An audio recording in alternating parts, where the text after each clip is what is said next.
So I am so grateful that there's an organization that focuses on girls and women living with epilepsy. I have seen this come through the ages. When I was first practicing epilepsy, I got involved in this area because it was something that people didn't really talk about, and women were discouraged from having children. Granted, we didn't have the information to help to make sure we're choosing the right medications for lowering risk. And now that we have some information, it is so important that the word gets out to the women living with epilepsy. What can they do to manage this? And if they want to have a family, they should have a family too. And how can they go about it? And speaking from a patient perspective, a community perspective, speaks volumes so much more than any physician can speak. And getting education out there and hope is so important. So I'm very grateful to my epilepsy story. Many women come to me with concerns about fertility or other doctors, and I think there have been very mixed answers to the question about, do women with epilepsy have reduced fertility? I think part of it is that we really didn't have good studies to address it. Many of the studies just talked about birth rates, which isn't the same as fertility.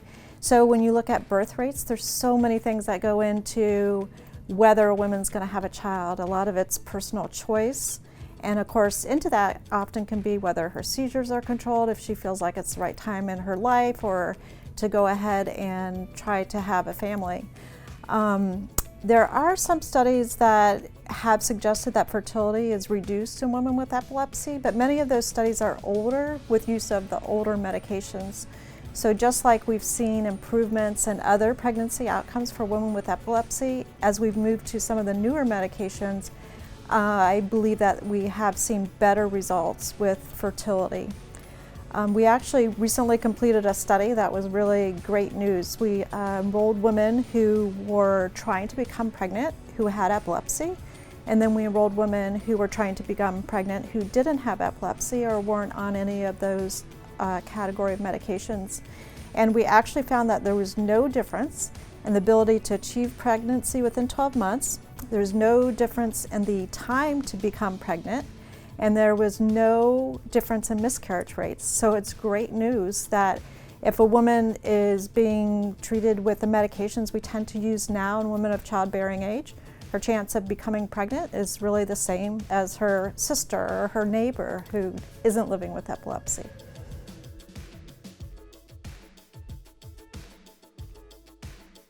So I think there still are some identifiable possible risk factors for reduced fertility in women with epilepsy.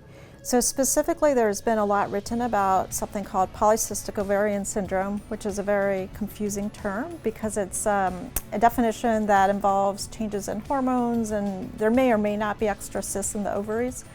But what we do know is polycystic ovarian syndrome across all women is associated with reduced fertility. And then some studies have suggested if a woman was on valproic acid, she's at increased risk of having polycystic ovarian syndrome. Then other studies have also suggested just even if she has epilepsy or maybe even the generalized epilepsy syndrome, she's at increased risk of polycystic ovarian syndrome, also known as PCOS. So when you combine the two together, I think it really does come out. If a woman has a primary generalized epilepsy and they're on valproic acid, I think there is good evidence that there's increased risk of polycystic ovarian syndrome. So in a study where we looked at fertility comparisons, we specifically did not enroll women with polycystic ovarian syndrome because we knew that they were going to have reduced fertility. So even the recent study didn't address the fact that there probably is an increased risk factor of reduced fertility if there is a diagnosis of polycystic ovarian syndrome.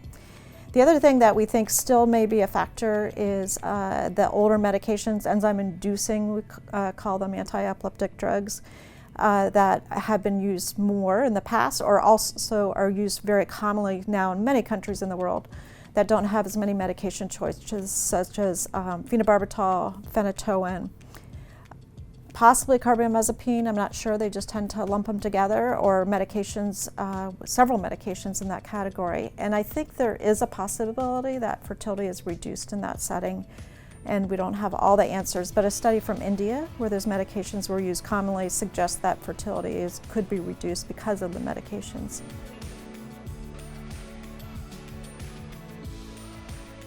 So recent studies that have been done here in the United States have actually shown that once women who are pregnant who have epilepsy, that their miscarriage rates are the same as women without epilepsy. And one of the background things I always try to consider is put it in context. Miscarriage rates are very common, just in general. Many people talk about obstetricians who practice in this field that they're around 20%, 25% of all pregnancies. I think it's common if something doesn't go well to blame it on the pregnancy, blame it on the epilepsy or the medications. But when we look at them, the miscarriage rates are actually similar.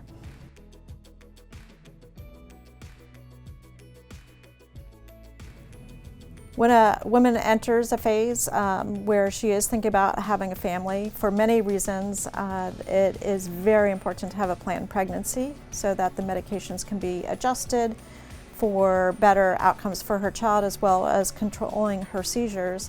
But with that, also there are factors that the physician or nurse practitioner or physician assistant should discuss with the woman as well if any of those medications could affect her fertility. So it's important to discuss that with the healthcare team that is treating her epilepsy, but also her gynecologist. I think all these issues require a very coordinated approach, but often it is going to be the neurology team who actually knows more about the medications and the epilepsy, but then really getting the assistance of her obstetrician gynecology team. It's also a good time to remember to readdress, are the medicines right, but are the vitamins right? So we know the great benefits of starting folic acid prior to conception and probably also prenatal vitamin prior to conception and then as soon as pregnancy is achieved. The other thing is once they're pregnant, we really need to, again, the neurology team should know to make sure the vitamins are correct, the dosing is right, and that concentration levels are being monitored if that is appropriate. So it's a good time to stop and think about all of those things and how can anything impact fertility as well as what happens after conception.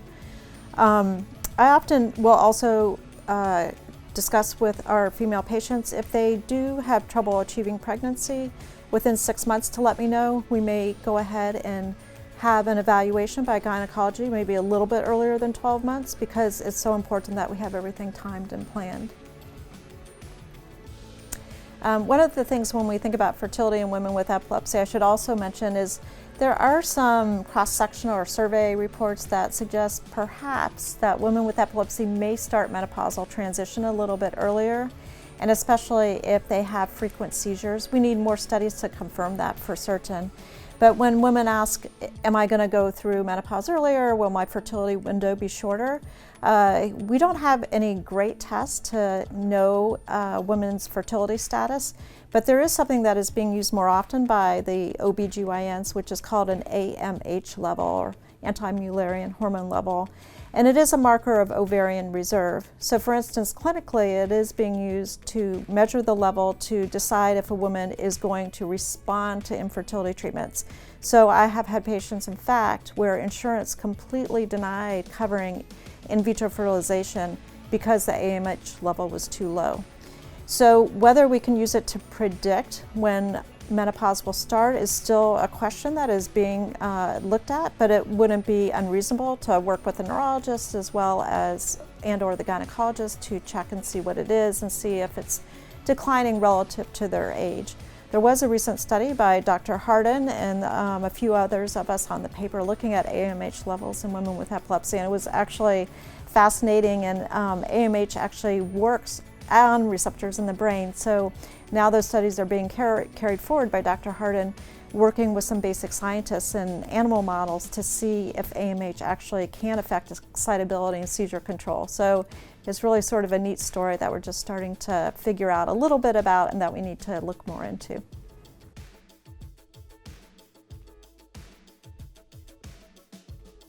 I think for women with epilepsy, because it's so important that we plan everything, it's also feeling a little bit more to, well, if I plan to conceive during this time, maybe I'm taking all the right vitamins. I've got my medicines, and so there's a little bit more of an urgency to it, and I think that's reasonable. So it's a good time to really sit down with a patient and go through some of the basics about fertility and the fertility window. And I encourage my patients, and I would suggest there's so many available options, apps out there to track menstrual bleeding, and just letting them know about ovulation and the time where they're most fertile. So that can be just used by a web-based program or calendar program or an app. Or another thing that can be done is basal body temperatures, and then the other thing is ovulation predictor test kits, which can be obtained from the pharmacy, although they do get expensive over time, but I hear that you can also bulk order them online for much cheaper. And it really, there's so much, I think, nervousness too, that anything we can do to help them achieve conception, if that's the goal, and really goes a long ways, rather than them having another stressor that can carry on even longer than it needs to.